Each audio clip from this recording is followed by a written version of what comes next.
Hello everybody, and thank you for sharing your time with me. I'm sending this message through various different channels to reach my dear Russian friends and the Russian soldiers serving in Ukraine.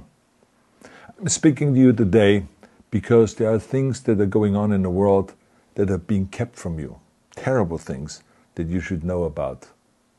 But before I talk about the harsh realities, let me just tell you about the Russian who became my hero. In 1961, when I was 14 years old, a very good friend of mine invited me to come to Vienna and to watch the World Weightlifting Championships. I was in the audience when Yury Petrovich Vlasov won the World Championship title, becoming the first human being to lift 200 kilograms over his head. And somehow a friend of mine got me backstage. All of a sudden there I was, a 14-year-old boy, standing in front of the strongest man in the world. I couldn't believe it. He reached out to shake my hand. I still had a boy's hand. He had this powerful man's hand that swallowed mine. But he was kind, and he smiled at me. I will never forget that day. Never. I went home and I put his photo above my bed to inspire me when I started lifting weights. My father told me to take down that picture and to find a German or an Austrian hero. He got really angry, and we argued back and forth. He didn't like Russians because of his experience in the Second World War.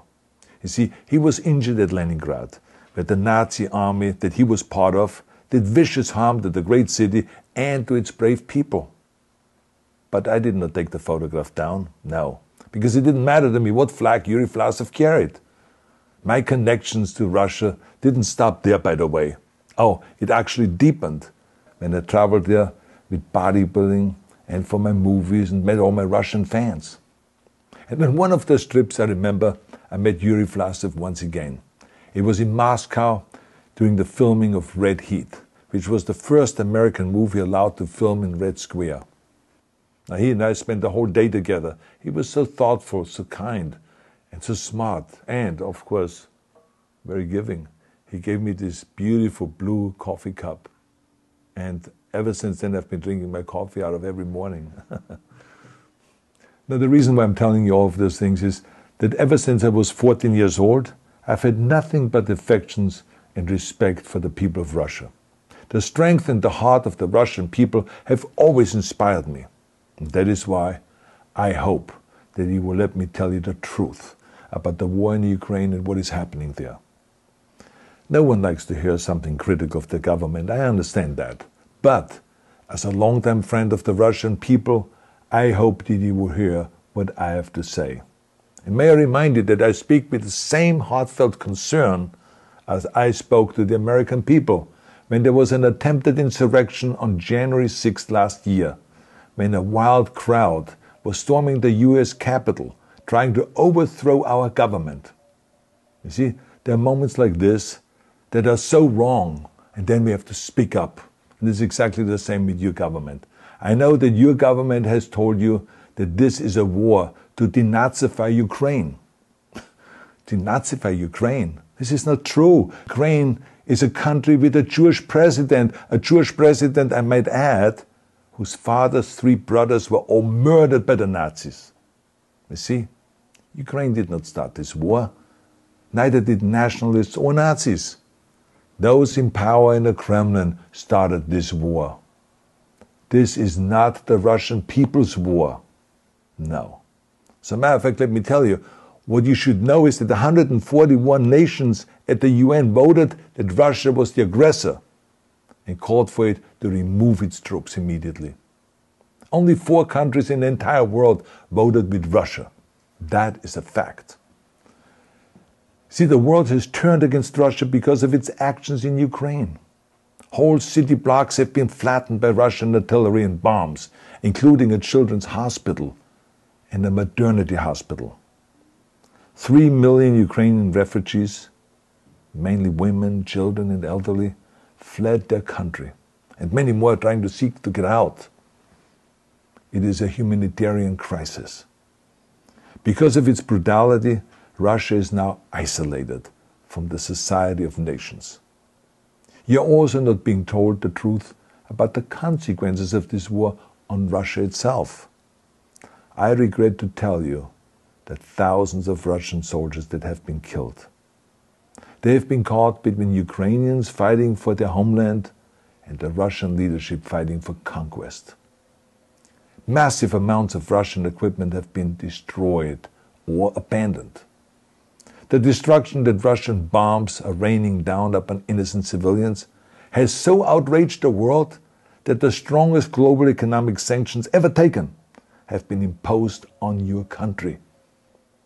Those who don't deserve it on both sides of the war will suffer. The Russian government has lied not only to the citizens, but to its soldiers. Some of the soldiers were told they were going to fight Nazis. Some were told that the Ukrainian people would greet them like heroes, and some were told that they were simply going on exercise. They didn't even know that they were going into war. And some were told that they were there to protect ethnic Russians in Ukraine. None of this is true. The fact is that Russian soldiers have faced fierce resistance from the Ukrainians who want to protect their families and their country. When I see babies being pulled out of ruins, I think that I'm watching a documentary about the horrors of the Second World War, not the news of the day. Now let me tell you, when my father arrived in Leningrad, he was all pumped up on the lies of his government. And when he left Leningrad, he was broken, physically and mentally. He lived the rest of his life in pain. Pain from a broken back, pain from the shrapnel that always reminded him of these terrible years, and pain from the guilt that he felt. To the Russian soldiers listening to this broadcast, you already know much of the truth that I've been speaking. You have seen it with your own eyes. I don't want you to be broken like my father. This is not the war to defend Russia that your grandfathers or your great-grandfathers fought. This is an illegal war. Your lives, your limbs, your futures are being sacrificed for a senseless war condemned by the entire world. Now, to those in power in the Kremlin, let me just ask you, why would you sacrifice those young men for your own ambitions? To the soldiers who are listening to this, remember that 11 million Russians have family connections to Ukraine. So every bullet you shoot a brother or a sister. Every bomb or every shell that falls is falling not on an enemy, but on a school, or a hospital, or a home. I know that the Russian people are not aware of such things are happening. So I urge the Russian people and the Russian soldiers in Ukraine to understand the propaganda and the disinformation that you are being told. I ask you to help me spread the truth. Let your fellow Russians know the human catastrophe that is happening in Ukraine. And to President Putin I say, you started this war. You are leading this war. You can stop this war. Now, let me close with a message to all of the Russians who have been protesting on the streets against the invasion of Ukraine. The world has seen your bravery. We know that you have suffered the consequences of your courage. You have been arrested, you have been jailed, and you have been beaten. You are my new heroes. You have the strength of Yury Petrovich Vlasov. You have the true heart of Russia. My dear Russian friends, may God bless you all.